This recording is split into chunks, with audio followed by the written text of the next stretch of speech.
Le patin à roues alignées, c'est synonyme de plaisir estival, de plaisir avec le beau temps, en tout cas pour ma part.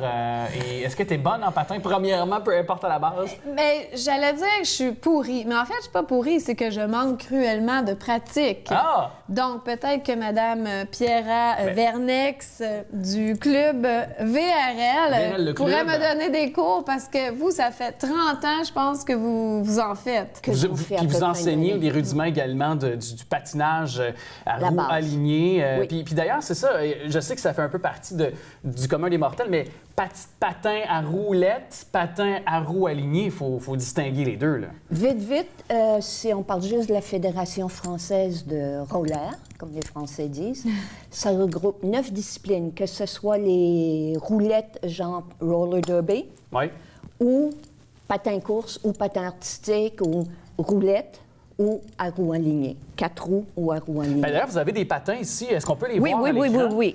Justement. Ça c'est aligné, donc, ça le dit. Ce que les gens ont pas mal tous à la maison. Patin loisir récréatif. Oui. Et patin vitesse. Oh, wow, OK. Et les roues ici sont des 110. Ça ressemble à des patins de vitesse sur glace. Petite bottine. On atteint des vitesses quand même assez étonnantes avec ça. Sur le plat, vitesse de pointe, maximum 75-76 km/h. Mais les marathons peuvent se faire en bas d'une heure. Et si je comprends bien, au club VRL, vous avez des patineurs de haut niveau. Oui.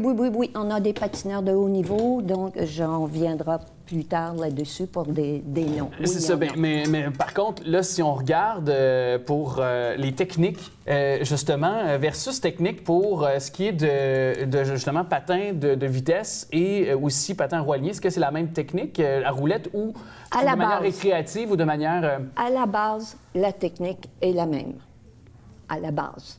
Mais si on veut peaufiner, par exemple, si on veut patiner, par exemple, si on veut en faire de compétition, qu'est-ce qu'on doit avoir comme technique? Qu'est-ce qu'on doit acquérir grâce à vous qui nous enseignez? Bien, pas juste moi, mais les gens avec le club VRL, tout ça. La bonne technique de base, on construit sur des bases solides. Même si c'est juste récréatif, ça prend une technique. Oui. Oui. Quelqu'un qui n'a pas la technique en patin de vitesse, même s'il a ces patins-là, et quelqu'un qui a une très bonne technique en patin récréatif va aller... Mais patin récréatif et versus, justement, je repositionne ma question, patin récréatif et patin de vitesse, est-ce que les éléments de... Est-ce qu'on interpelle les mêmes techniques? Puis quelles sont ces techniques-là à la base, si je résume, c'est les pieds parallèles, transfert de poids et poussée latérale, pour les deux. Parfait. Après, ça se travaille. L'endurance, le cardio, renforcement musculaire, etc. Mais il y a une 5e vitesse en patin de vitesse. Donc, ça vaut la peine d'aller suivre un petit cours d'appoint, même si c'est récréatif, pour s'assurer d'avoir la bonne technique, éviter des blessures. Éviter des blessures, des chutes et des blessures, surtout au niveau des genoux, d'affaiblir les ménisques intérieurs. Parce que c'est ça qui peut arriver. Oui. Il y a même les hommes, aussi préparez-vous, si vous faites de la compétition de haut niveau, il faut se raser les jambes, il n'y a pas juste les femmes. Mais oui! Et pourquoi donc? Mais moi, je me rase pas. Non. Ça, c'était hors caméra. Non, mais c'est très intéressant. C'est pour éviter, mettons, s'il y a des chutes, et à ce moment-là, les poils, pour nettoyer les plaies, etc. Oui, éviter, ça s'infecte. Fait qu'il faut abandonner un petit peu de virilité, les gars, vous n'avez pas le choix. C'est fait, c'est réglé.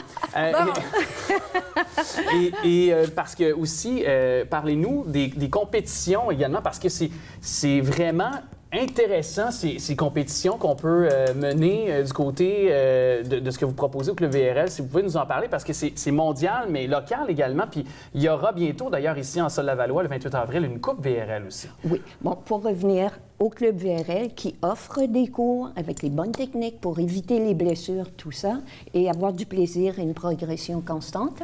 Mais au niveau mondial, oui, ça s'en vient aux Jeux olympiques de la jeunesse cette année pour une première fois, 24 jeunes. Et pourquoi? Parce que ça a pris quand même, je trouve, beaucoup de temps avant qu'on établisse que c'est une discipline. Ça, faudrait avoir plusieurs entrevues. Pour en jaser un petit peu, là, ouais. Oui. Mais si on en revient à votre coupe, par exemple, qu'est-ce qui se passe durant un événement de patin que les gens pourront assister le 28 avril? Si on prend l'exemple du 28 avril, comment ça se compose? Comment ça se comporte? Le 28 avril, Mais une compétition de patin, par exemple, une compétition... Il y en a différents niveaux, différents formats. Des courtes distances, des moyennes distances, de très longues distances. Ça passe du 100 mètres à du 140 km/h. Donc, pas heure, mais 140 km. est-ce que c'est toujours la vitesse qui détermine le gagnant, par exemple, le premier ou le meilleur temps? Oui, habituellement, mais là, on tombe dans une spécificité des courses à points ou des courses à élimination. Donc, c'est pas nécessairement toujours le plus rapide. La personne qui gagne dans les courses à points, c'est pas nécessairement la personne qui va remporter la compétition. Mais juste pour démêler ça, là, parce que là, on parle de compétition, mais au niveau des cours, les débutants peuvent y aller, là. Même, c'est nouveau, il y en a pour les enfants. Non, ça, c'est vitesse. Alors, le Club VRL est là depuis 1981, mais depuis 2015, c'est Pascal Dubreuil qui a fait renaître... Président, oui, qui a fait renaître le club pratiquement de ses cendres. Et il est épaulé par une équipe passionnée. Et, on le sent, on le voit. Tous bénévoles. Et Jean-Baptiste, Olivier Jean-Baptiste à la vice-présidence et à l'enseignement, Pierre Laurent de haut niveau, qui est entraîneur vitesse. Il y a sa sœur Anaïs Laurent qui est aussi de haut niveau, championne européenne. Wow! Oui. Bien, malheureusement, il nous reste peu de temps. Mais par contre, je veux qu'on mentionne qu'il y a la Coupe, il y a des événements à venir, dont la Coupe VRL le 28 avril. Il y aura plusieurs autres événements aussi. Il y a le Grand Prix VRL le 2 juin, samedi au Centre de la Nature. Il y a le Marathon de Laval le 7 juillet qui est maintenant sur la carte mondiale des marathons à travers 42 km. 42 km. C'est impressionnant. Et ensuite, il y a des cours pour enfants, pour adultes, adultes 2, niveau vitesse et des enfants vitesse spécialisés juste vitesse. Il ne faut pas se gêner si on est débutant, on peut s'inscrire. Il y a des cours d'essai gratuits. En plus. En plus, pour essayer un cours. Pour des patineurs autonomes qui savent un peu patiner. Et ça commence à l'extérieur le 1er mai. Okay. Donc, consultez la page Facebook du club et ou consultez en ligne. Venez voir sur place. Venez au TAS le samedi soir. Venez faire l'essai gratuit. Oui, l'essai aussi. Non, mais là, pour assister aux compétitions. Venez encourager, assister. C'est un très beau sport, en autant qu'on ait la bonne technique. Je vais aller voir. Pour peaufiner. Madame Amélie, merci. Puis toi, commence de quelque part. Alex, merci. Merci à vous infiniment. Comme vous avez vu, exactement. J'avais l'embarras du choix. Alors, au plaisir de vous voir. Et je vais mettre ça dans les prochaines minutes. Ouais, mais non, ça va être sexy. Ça va être serré, ça va être sexy partout sur moi. OK. Merci. Merci à vous. À moi de vous remercier. Merci à vous, Madame Pierre Vernix.